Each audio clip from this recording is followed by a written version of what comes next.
Hello, എൻ്റെ ചാനലിലേക്ക് സ്വാഗതം. അപ്പോൾ ഇന്ന് നമ്മൾ ഉണ്ടാക്കാൻ പോകുന്നത് കടച്ചക്ക അല്ലെങ്കിൽ ബ്രെഡ് ഫ്രൂട്ട് ഉപയോഗിച്ചിട്ടുള്ള ഒരു തോരനാണ്. അപ്പോൾ ഇത് സീസണിൽ ആവുന്ന സമയത്ത് നമുക്കിത് ഉണ്ടാക്കി എൻജോയ് ചെയ്യാവുന്നതാണ്. ഇതിനാവശ്യമുള്ള സാധനങ്ങളുടെ ലിസ്റ്റ് ഡിസ്ക്രിപ്ഷൻ ബോക്സിൽ കൊടുത്തിട്ടുണ്ട്. എൻ്റെ ചാനൽ ഇഷ്ടപ്പെടുകയാണെങ്കിൽ സബ്സ്ക്രൈബ് ചെയ്യാനും ബെൽ ബട്ടൺ ക്ലിക്ക് ചെയ്യാനും ലൈക്ക് ഷെയർ കമൻറ്റ് ചെയ്യാനും മറക്കരുത്. അപ്പോൾ നമുക്ക് വീഡിയോയിലേക്ക് കിടക്കാം.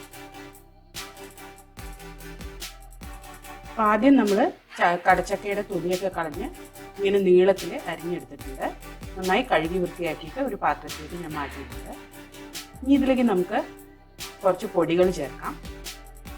ആദ്യം തന്നെ നമുക്ക് മഞ്ഞൾപ്പൊടി ചേർക്കാം. അതിനൊപ്പം തന്നെ എരിവിനാവശ്യമുള്ള മുളക് പൊടി, സ്വാദിനാവശ്യമുള്ള ഉപ്പ്, ഇത്രയും ചേർത്തിട്ടുണ്ട്. പിന്നെ ചക്ക വേകാൻ ആവശ്യമുള്ള വെള്ളവും കൂടി നമുക്ക് ഒഴിച്ചു കൊടുക്കാം.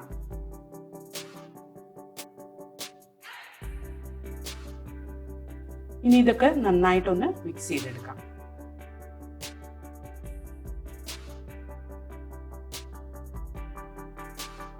ഇനി ഇതിലേക്ക് ഞാൻ കുറച്ച് ചിക്കൻ മസാലയാണ് ചേർക്കുന്നത്. ചിക്കൻ മസാല നിങ്ങളുടെ കയ്യിലില്ലെങ്കിൽ ഗരം മസാല ചേർത്താലും മതി.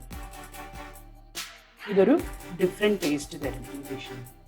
അപ്പോൾ ഇതൊന്ന് നന്നായിട്ട് മിക്സ് ചെയ്ത് കൊടുക്കാം.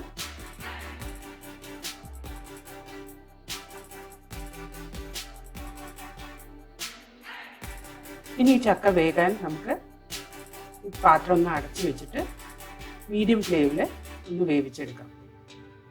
അപ്പോൾ ചക്ക നന്നായി വെന്ത് വന്നിട്ടുണ്ട്. ഇതിലേക്ക് നമുക്ക് ചതച്ച തേങ്ങ ചേർക്കാം. അപ്പോൾ തേങ്ങയുടെ ഒപ്പം പച്ചമുളക്, ചെറിയുള്ളി, വെളുത്തുള്ളി, കുറച്ച് ജീരകം, ഇതൊക്കെ കൂടെ ഒന്ന് ചതച്ചെടുത്തിട്ടുണ്ട്. ആ മിശ്രിതമാണ് ഞാൻ ഇതിലേക്ക് ചേർത്തത്. ഇത് നന്നായിട്ടൊന്ന് മിക്സ് ചെയ്ത് കൊടുത്തിട്ട് ഒരു 5 മിനിറ്റ് നേരം കൂടി ഈ ചക്ക ചെറിയ തീയിലിട്ടിട്ട് ഒന്ന് കുക്ക് ചെയ്തെടുക്കാം. അപ്പോൾ നമ്മുടെ ചക്ക തോരൻ റെഡി ആയിട്ടുണ്ട്. കടച്ചക്ക തോരൻ റെഡി ആയിട്ടുണ്ട്. നന്നായിട്ടൊന്ന് മിക്സ് ചെയ്ത് കൊടുത്ത് ഗ്യാസ് ഓഫ് ചെയ്യുക. എന്നിട്ടിത് ചോറിൻ്റെ ഒപ്പം വിളമ്പാവുന്നതാണ്.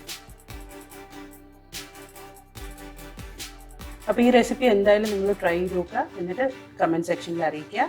ലൈക്ക് ഷെയർ ചെയ്യാൻ മറക്കരുത്. അടുത്ത പ്രാവശ്യം ഒരു പുതിയ റെസിപ്പിയുമായി വരുന്നവരെ ബൈ.